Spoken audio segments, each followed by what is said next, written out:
6 pa lamang ng umaga. Pero buhay na ang maliit na karinderya ni Aling Shoni. Sa isang gilid ng kalsada, sa tabi ng terminal ng mga jeep, nakatayo ang maliit nilang pwesto. Hindi ito magara. Yero ang bubong, kahoy ang ilang bahagi ng dingding, at plastik na kortina ang nagsisilbing harang kapag umuulan.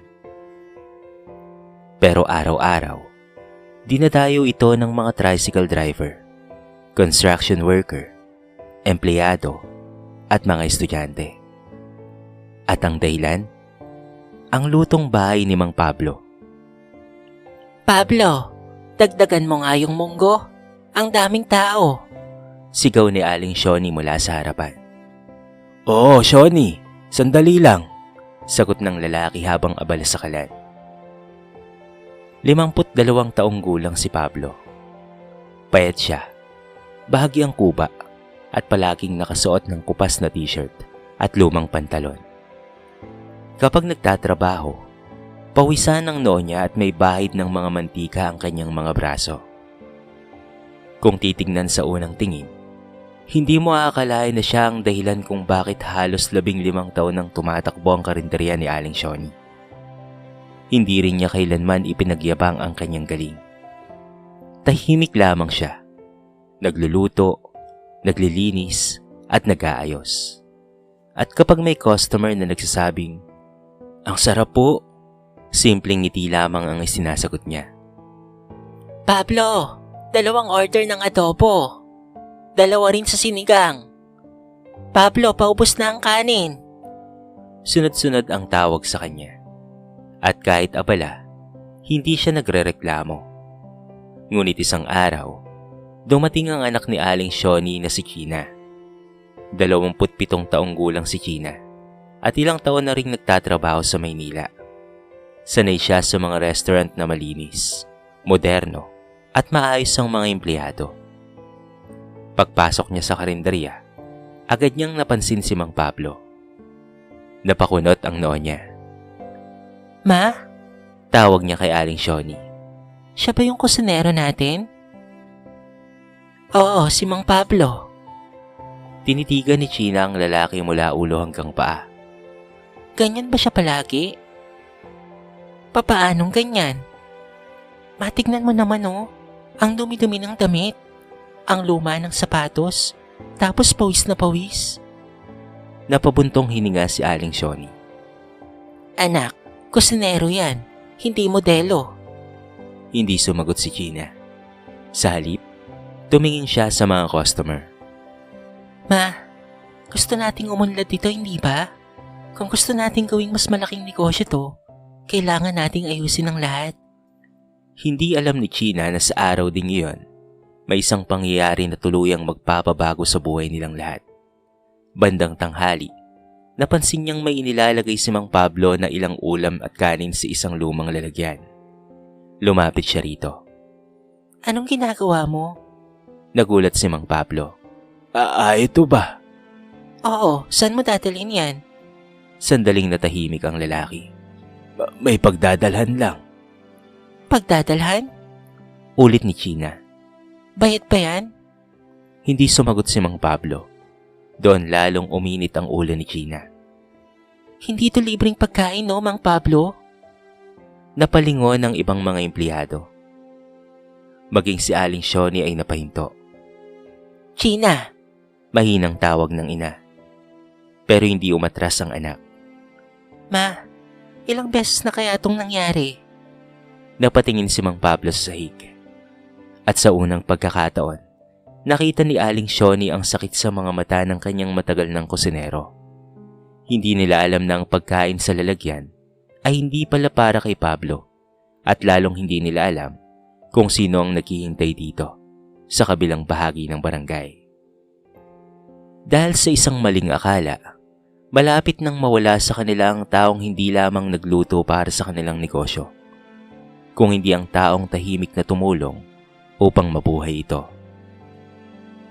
Hindi ko naman sinasabing magnanakaw siya, Ma. Sinasabi ko lang na kailangan nating maging maingat. Nakatayo si China sa harap ng kanyang ina habang tahimik na naghuhugas ng mga plato si Mang Pablo. Narinig niya ang lahat, pero hindi siya sumagot. Pablo, Tawag ni Aling Shoni. saan mo ba dadalhin yung pagkain? Huminga ng malalim ang lalaki. Sa mga bata na nasa likod ng covered court po. Napatingin si China. Mga bata? Tumango si Pablo. May mga batang hindi nakakakain ng maayos roon. Kapag may sobra tayong pagkain, dinadala ko po roon kaysa naman mapanis. Ano ka ba naman, Pablo? Bakit hindi mo sinabi? Tanong ni Aling Shoni. Hindi naman na po kailangan. Simple lang ang sagot niya. Pero hindi yun sapat para kay China. Ma, kahit maganda ang intensyon niya, negosyo pa rin ito. Hindi pwedeng basta-bastang kumukuha ng pagkain. Hindi na nakipagtalo pa si Aling Shoni. Sa halip, kinausap niya si Mang Pablo nang silang dalawa lamang. Pablo, pasensya ka na ha. Ngumiti ang lalaki. Okay lang po, Aling Shoni. Pero simula ngayon, kailangan muna nating bawasan ang mga ganitong ginagawa. Tahimik na tumango si Pablo. Hindi niya ipinagtanggol ang kanyang sarili. Hindi siya nagalit. Kinabukasan, dumating si China na may kasama. Ma, siya si Renz. Dati siyang assistant cook sa isang restaurant sa Makati. Mas bata si Renz kay Pablo. Malinis ang suot. Maayos ang buhok at mukhang sanay sa kusinang moderno. Siya muna ang tutulong sa atin. Sabi ni China. Napatingin si Aling Shoni sa anak. Paano si Pablo? Saglit na natahimik si China. Ma, kailangan nating magbago. Nang marinig yun ni Mang Pablo, agad niyang naunawaan.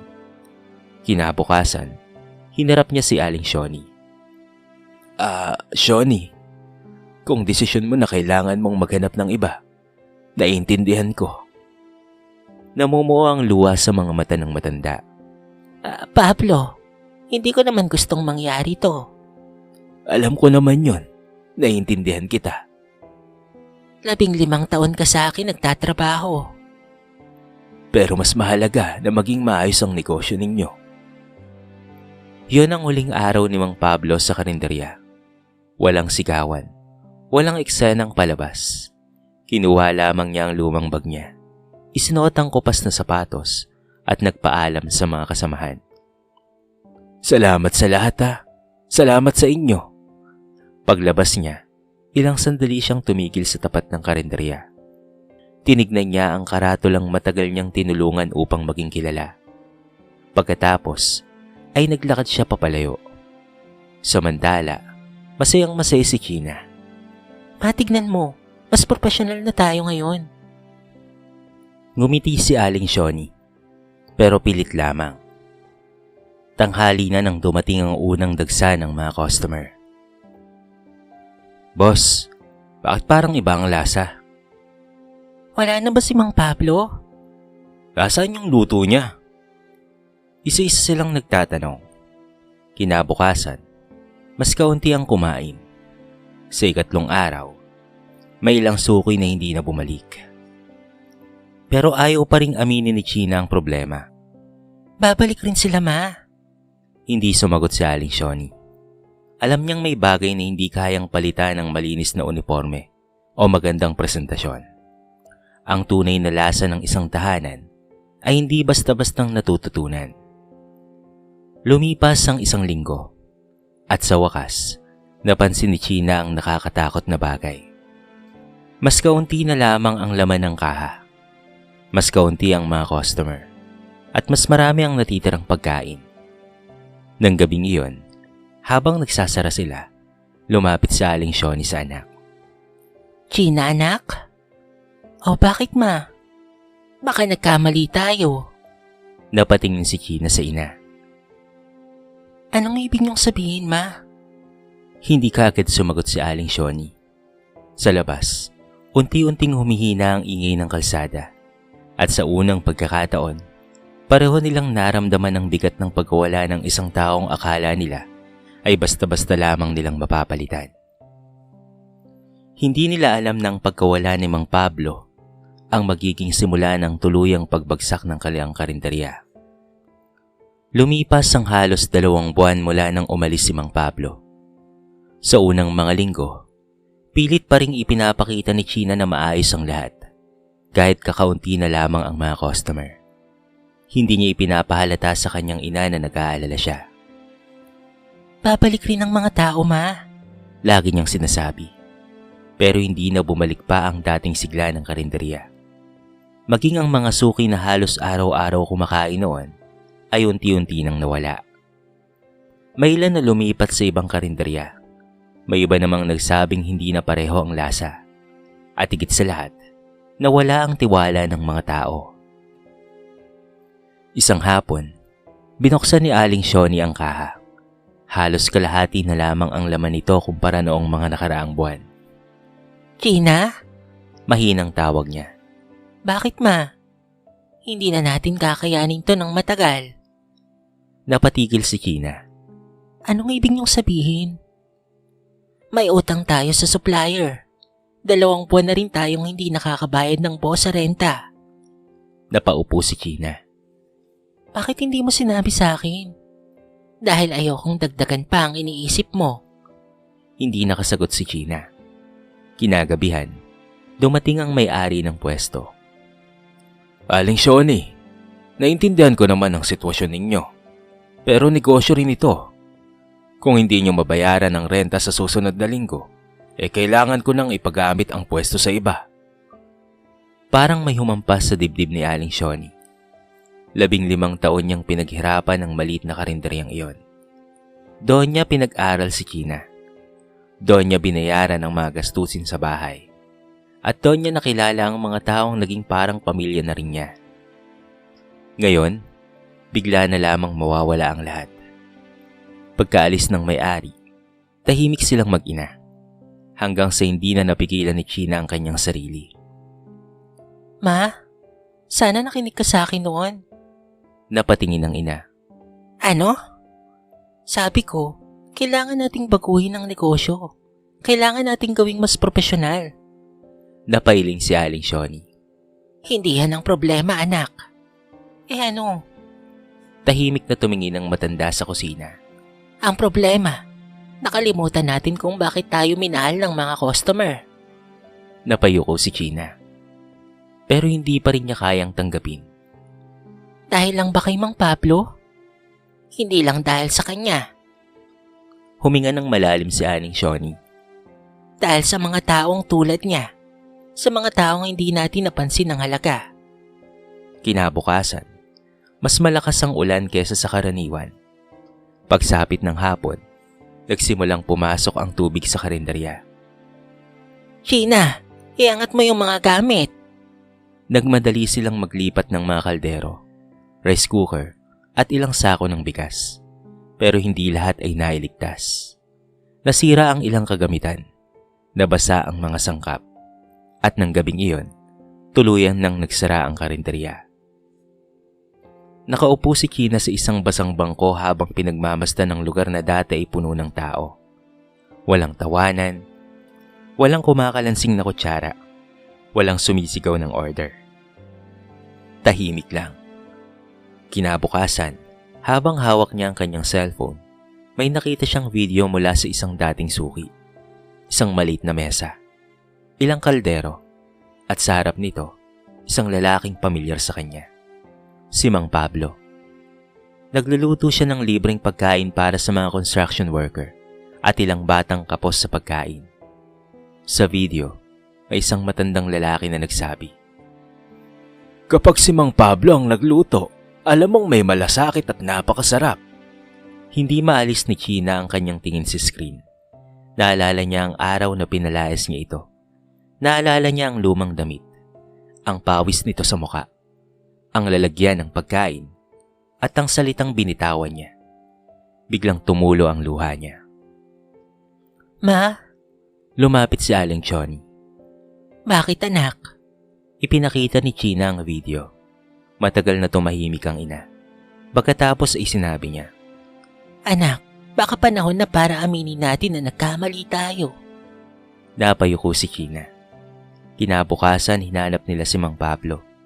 At sa unang pagkakataon, hindi nila siya nahanap bilang isang empleyado. Hinahanap nila siya bilang taong matagal nilang hindi pinahalagahan. Dahil ngayon nila nauunawaan, hindi pala basta kusinero ang nawala sa kanila. Nawala sa kanila ang taong may malaking bahagi sa kanilang tagumpay. Mga ilang araw na hinanap ni Aling Shoni at China si Mang Pablo. Tinanong nila ang mga dating suki. Pumunta sila sa palengke, sa terminal, at sa mga lugar na madalas niyang puntahan. Hanggang isang hapon, itinuro sila ng isang tindera sa isang maliit na eskinita. Doon kayo pumunta. May maliit na lutuan sa dulo. Baka siya yung hinahanap ninyo. Napakasarap ng mga luto niya. Pagdating nila, agad nilang narinig ang ingay ng mga kaldero. At doon nila nakita si Mang Pablo. Nakatayo siya sa harap ng isang maliit na kalan. Pawis na pawis. Suot ang dati niyang kupas na t-shirt. Pero iba ang eksena. May mahigit 20 lalagyan ng pagkain sa kanyang paligid. May ilang construction worker na nakapila. May matatandang naghihintay. May mga batang tahimik na nakaupo sa kilid. Pablo? Mahina ang tawag ni Aling Shoni. Napalingon ng lalaki. Saglit siyang natikilan. Shoni? Lumapit si Aling Shoni. Pwede ba kitang makausap? Tumango si Pablo. Nang matapos siyang magluto, naupo silang tatlo sa isang lumang bangko. Hindi alam ni China kung papaanong sisimulan ng sasabihin. Sa unang pagkakataon na wala ang kanyang tapang. Mang Pablo? Nanginginig niyang sabi. Patawad. Tahimik lamang ang lalaki. Hinama kita. Hinusgahan kita. Inakala kong dahil sa itsura mo, hindi ka bagay sa negosyo namin. Napayuko si China. At inakala kong kinukuha mo yung pagkain para sa sarili mo. Hindi kita sinisisi, Iya. Sagot ni Pablo. Mas lalong napaluha si China. Pero mali po ako. Tumango si Mang Pablo. Oo, nagkamali ka. Diretsahan ang sagot niya. Hindi siya galit, pero hindi rin niya itinago ang katotohanan. Masakit mapahiya sa harapan ng mga tao, China. Pero mas masakit para sa akin na matapos ang 15 taon na parang wala akong naging halaga sa lugar na yon. Napayuko si Aling Shoni. Pablo, ako rin. Dapat ipinagtanggol kita. Hindi ko kailangang ipagtanggol, Shoni. Ano ang kailangan mo? Ngumiti ng bahagya si Pablo. Kahit konting paggalang lang sana. Natahimik silang lahat. Maya-maya tinanong ni China. Bakit mo ginagawa to? Tinuro niya ang mga pagkaing nakahilera. Mukhang hindi naman po kayo kumikita ng malaki. Umiling si Pablo. Hindi lahat ng ginagawa natin ay kailangan may kapalit na pera. At doon niya ikinuwento ang nakaraan. Dati raw siyang kusinero sa isang malaking restaurant. Marunong siya sa iba't ibang klase ng lutuin. At minsan pa nga ay inalok siyang maging head chef. Pero nagkasakit ang asawa niya.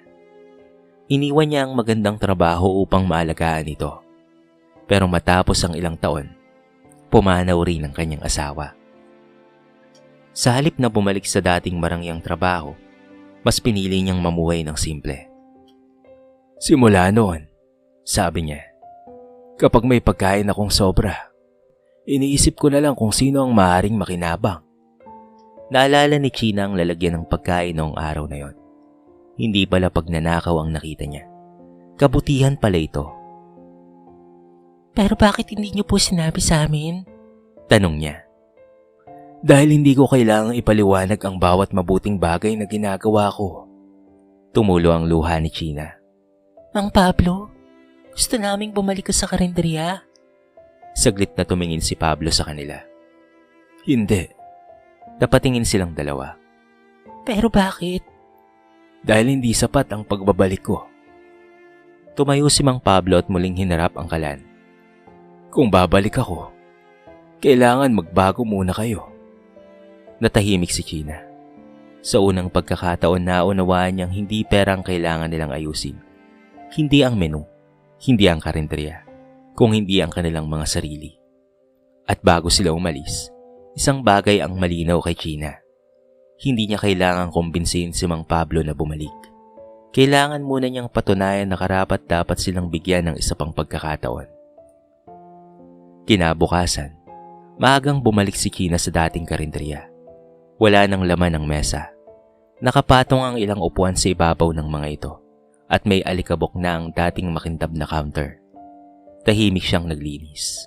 Walang utos, walang reklamo. Isa-isa niyang hinugasan ng mga kaldero, pinunasan ng mga mesa at tinanggal ang mga sapot sa kisame. Maya-maya, dumating si Aling Shoni. Anak, bakit hindi mo na lang ipagawa sa iba? Napangiti si Gina. Dati gusto kong maging manager. Ngayon gusto kong munang matutong magtrabaho. Hindi na nagsalita pa ang kanyang ina. Ilang oras silang naglinis. Kinabukasan, pumunta si Gina sa palengke. Siya mismo ang namili ng mga gulay, isda, karne, at pampalasa. Doon niya unang naranasan ang ginagawa ni Mang Pablo sa loob ng maraming taon. Magbuhat, makipagtawaran, magbilang ng bawat piso, at mag-isip kung papaanong magkakasya ang maliit na puhunan para sa buong araw. Pagbalik niya sa karinderya, pawis na pawis siya.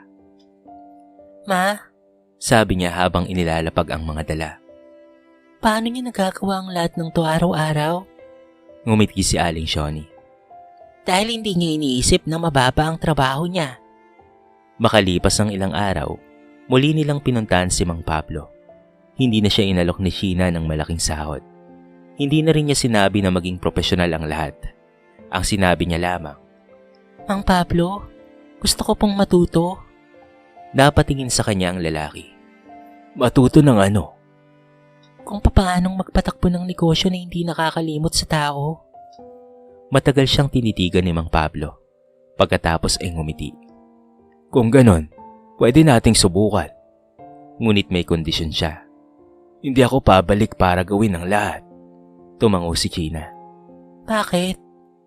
Dahil kung ako ang kikilos, babalik lang kayo sa dati kapag umalis na ako. Napangiti si Gina. Turuan niyo kami, Mang Pablo. At doon nagsimula ang kanilang panibagong paglalakbay. Hindi naging madali ang unang linggo. Minsan, 3 customer lamang ang kumakain buong umaga. May mga araw na halos walang kita. May mga pagkain hindi nauubos. May mga supplier na ayaw munang magpautang. Pero hindi na nagreklamo pa si Gina. Kapag may customer na nagbigay ng puna, nakikinig siya. Kapag may empleyadong may suwestyon, tinatanggap niya. At kapag nagkamali siya, marunong na siyang magsabi ng patawad. Unti-unti, may mga dating suki na nagsimulang bumalik. Si Mang Pablo ba ulit ang nagluluto? Oo, Nakangiting sagot ni Gina. akala ko hindi na kayo magbubukas pa. Akala rin namin eh. Nagtawanan sila. Isang umaga, dumating ang dating regular na customer ni Aling Shoni. Gina, mukhang iba na ata ngayon ah. Ano po? Masarap pa rin ang pagkain, pero mas masarap dahil parang bumalik yung dating samahan dito. Napangiti si Gina. Sa kusina, abala si Mang Pablo. Hindi na siya tinitingnan ni Gina bilang empleyado lamang. Isa na siyang tagapagturo. Isang taong nagpakita sa kanya na ang tunay na halaga ng isang tao ay hindi nasusukat sa damit, posisyon o itsura. Ilang linggo ang lumipas. Unti-unting nakabawi ang karinderya. Hindi sila yumaman. Hindi naging malaking restaurant. Pero sapat na ang kinikita para mabayaran ang mga utang at muling makapagsimula. Hanggang isang hapon, may dumating na lalaki na naka-long sleeve at may dalang folder. "Excuse me," sabi nito. "Hinahanap ko po si Mang Pablo." Napalingon si Gina. "Ako nga pala ang manager ng isang malaking restaurant group," sabi ng lalaki. "May offer kami para sa kanya." Napatigil si Gina. Malaki ang sahod, magandang posisyon, at higit sa lahat, isang oportunidad na maaaring magpabago sa buhay ni Pablo. Ngunit habang nakatingin si Gina sa lalaki, isang tanong ang pumasok sa isip niya. Paano kung kunin nila si Mang Pablo? At sa pagkakataong ito, hindi dahil sa takot silang mawalan ng kusinero, kung hindi dahil alam niyang may karapatan din si Mang Pablo sa isang mas magandang buhay. Tahimik si China habang binabasa ang offer na iniabot ng lalaki para kay Mang Pablo. Malaki ang sahod. May benepisyo. May sariling mga staff. At higit sa lahat, magiging head chef siya sa isang restaurant na ilang beses nang mas malaki kaysa sa kanilang maliit na karenderya. Dati, paniguradong matutuwa si China kapag nawala si Mang Pablo. Pero ngayon, iba na ang nararamdaman niya. Mang Pablo, Sabi niya nang dumating ang lalaki sa kusina. may offer po sa inyo. Binasa ni Mang Pablo ang papel. Matagal siyang hindi nagsalita. Magandang oportunidad, sabi niya. Opo, maganda po talaga. Sagot ni China. Pero hindi ko alam kung tatanggapin ko. Napatingin si China. Bakit po? Ngumiti si Mang Pablo. Dahil may mga bagay na hindi ko kayang iwan. Tumingin siya sa paligid. Sa maliit na kalan. Sa lumang mesa. Sa mga empleyadong abala sa paghahanda ng pagkain. At kay Aling Shoni na tahimik na nagbibilang ng kita. Pero Mang Pablo, Sabi ni China. karapatan mong magkaroon ng mas magandang buhay. Tumango siya. Alam ko. Kung gusto mong tanggapin yan, Mang Pablo, susuportahan ka namin. Napangiti si Mang Pablo. Sigurado ka? Opo, At yun ang unang pagkakataon na sinabi ni China ang isang bagay nang walang halong pagmamataas. Hindi niya hinawakan si Mang Pablo. Hindi niya pinigilan. Hindi niya sinabi na kailangan siya ng karinderya. Sa halip, hinayaan niyang pumili ang taong minsan niyang minaliit. Pagkaraan ng ilang araw, tinanggap ni Pablo ang trabaho. Pero may isang kondisyon siya. Hindi niya tuluyang iiwan ang karinderya. Makikipagtulungan siya bilang consultant at tuturuan ng mga tauhan tuwing may oras siya. At pumayag ang restaurant dahil nakita rin nila ang tunay na halaga ni Mang Pablo. Lumipas ang mga buwan, mas naging maayos ang karinderya. Hindi man ito naging marangyang restaurant, naging mas matatag naman itong negosyo. Si China na mismo ang namamahala, pero iba na ang paraan niya. Hindi na siya pumipili ng empleyado dahil sa itsura. Hindi na siya nang mamalit ng taong walang diploma. At hindi niya kailanman tinatanong kung gaano kaganda ang damit ng isang aplikante. Ang una niyang tanong ngayon ay, handa ka bang magtrabaho ng maayos at may malasakit? isang umaga, may dumating na binatang naghahanap ng trabaho. Kupas ang damit, luma ang sapatos, halatang galing sa malayong lugar. May experience ka ba? Tanong ni China. Wala po, sagot ng binata, pero gusto ko pong matuto. Tinitigan siya ni China. Naalala niya si Mang Pablo. Naalala niya ang unang pagkikita nila at ang mga taong minsan niyang itinuring na hindi karapat-dapat dahil lamang sa itsura. Ngumiti siya. Halika, tuturuan ka namin. Sa kusina, narinig ni Aling Shoni ang sinabi ng anak. Napangiti siya. Anak, Sabi niya. malaki na talaga ang pinagbago mo. Napatingin si China sa ina. Dahil po kay Mang Pablo, Ma. Maya-maya ay dumating si Mang Pablo. Maayos na ang kanyang buhay ngayon. May magandang trabaho, mas mataas na ang kita at mas maraming taong nakakilala sa kanyang kakayahan. Pero nang makita niya ang karinderya, ngumiti pa rin siya. Kamusta na? Tanong niya. Maayos na po, Mang Pablo. Saglit silang nagkatitigan. Pagkatapos ay lumapit si Aling Shoni. Pablo, Sabi niya. may gusto akong sabihin. Ano yun? Salamat ha. Umiling si Mang Pablo. Wag sa akin. Nagulat si Aling Shoni. Bakit naman? Dahil kayong gumawa ng pagbabago. Napaluwa si China. Hindi naman perpekto ang kanilang buhay. May mga araw pa ring mahirap. May mga problema pa ring dumarating. Pero natutunan nilang hindi kailangang maging mayaman para masabing matagumpay. Minsan, sapat na ang pagkain sa mesa. May trabaho, may mga taong nagtitiwala sa'yo, At higit sa lahat, may pusong marunong kumilala sa halaga ng kapwa. Makalipas ang ilang taon, nakaupo si Aling Shoni sa isang sulok ng karinderya habang pinagmamasdan ng mga customer. Puno ang mga mesa. Maingay, masaya, parang dati. Ngunit mas marami nang natutunan ng bawat isa. Tumingin siya kay China. Anak, bakit po ma? Alam mo ba kung ano ang pinakamalaking nawala sa atin noon? Napaisip si China. Ang negosyo po? Umiling si Aling Shoni. Hindi. Tumingin siya sa kusina kung saan ang mga tao ay abala sa pagluluto. Ang pagkakataong makita ang tunay na halaga ng isang tao. Tahimik si China. Pagkatapos ay ngumiti siya. At sa kanyang isip, malinaw na malinaw pa rin ang alaala ng lalaking minsang dumating sa kanilang karinderya. Nasuot ang kupas na damit at lumang sapatos. Ang taong hinusga nila, ang taong pinalayas, at ang taong kalaunan ay nagturo sa kanila ng pinakamahalagang aral. Huwag mong sukatin ang halaga ng isang tao sa kanyang pananamit, trabaho o katayuan sa buhay. Dahil ang taong minamaliit mo ngayon ay maaaring siya palang maging dahilan ng pagbabago ng iyong buhay bukas. At kung minsan, ang tunay na kayamanan ay hindi yung nasa kaha.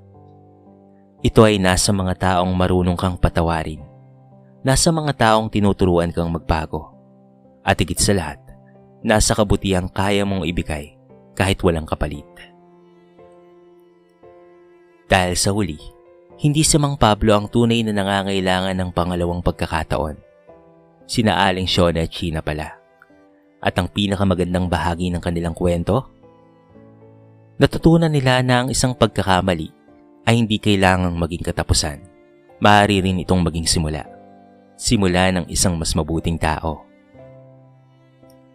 At sa maliit na karinderyang minsang muntikan ng tuluyang magsara, may isang aral na nanatili.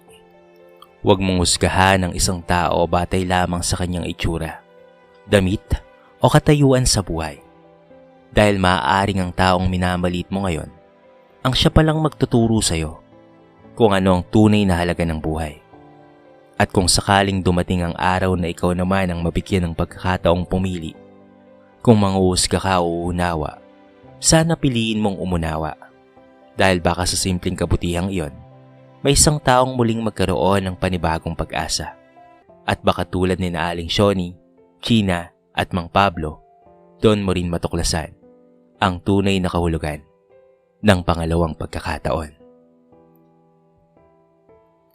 Dito na po nagtatapos ang ating maiksing kwento sa araw na ito. Sana po ay nagustuhan nyo. At sana po ay kinapulutan nyo ng maraming aral. Kayo mga kabarangay, anong masasabi nyo sa ating kwento? I-comment nyo naman po sa baba ang inyong mga reaksyon at babasahin natin ang lahat ng yan. I-comment nyo na rin kung taga saan kayo para naman malaman ko kung hanggang saan nakaabot ang video na ito. Paki-like and share na rin po ang ating kwento para mapakinggan na rin ng iba. At kung bago ka pa lamang sa ating channel, baka naman pwedeng pakihit ang subscribe button at bell notification button para palagi kang updated sa mga bago nating upload na katulad nito. So paano mga kabarangay? Hanggang sa muli. Thank you so much and peace out.